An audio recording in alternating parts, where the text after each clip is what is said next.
ہوا وغیرہ خارج ہو جائے تو بندے کا وضو ٹوٹ جاتا ہے۔ سیدنا ابو ہریرہ رضی اللہ تعالیٰ عنہ کہتے ہیں کہ اللہ کے رسول صلی اللہ علیہ وسلم نے فرمایا محدث آدمی کی اللہ تعالیٰ اتنی دیر تک نماز قبول نہیں کرتا جب تک کہ وہ دوبارہ وضو نہ کر لے۔ تو حضرہ موت کا ایک آدمی کہتا ہے مل حدث یا ابا ہریرہ، ابو ہریرہ یہ حدث کیا چیز ہے؟ قالا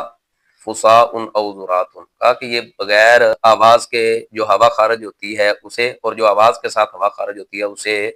حدث کہتے ہیں۔ تو یہ بندے کے وضو کو ہوا کا خارج ہونا ضائع کر دیتا ہے، توڑ دیتا ہے، خراب کر دیتا ہے۔ اس کی پہچان کے لیے یا تو یہ ہے کہ بندے کو یقین ہو جائے کہ ہوا خارج ہو گئی ہے تو پھر تو مسئلہ ہی کوئی نہیں،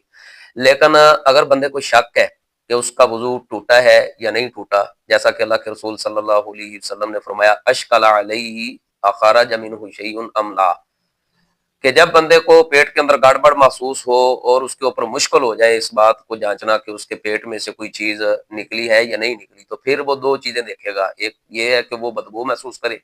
اگر بدبو آ جائے تو پھر اس شک کو یقین کے اندر بدل لے، پاک کر لے کہ اس کا وضو ٹوٹ چکا ہے، ہوا خارج ہو چکی ہے۔ یا پھر بندہ آواز سن لے تو پھر بھی اسے اپنے شک کو یقین کے اندر بدل لینا چاہیے کہ بھئی میرا وضو ٹوٹ چکا ہے۔ ویسے بھی اس مسئلہ کے اوپر امام ابن المنذر اور دیگر اہل علم نے اجماع نقل کیا ہے کہ ہوا خارج ہونے سے بندے کا وضو ٹوٹ جاتا ہے۔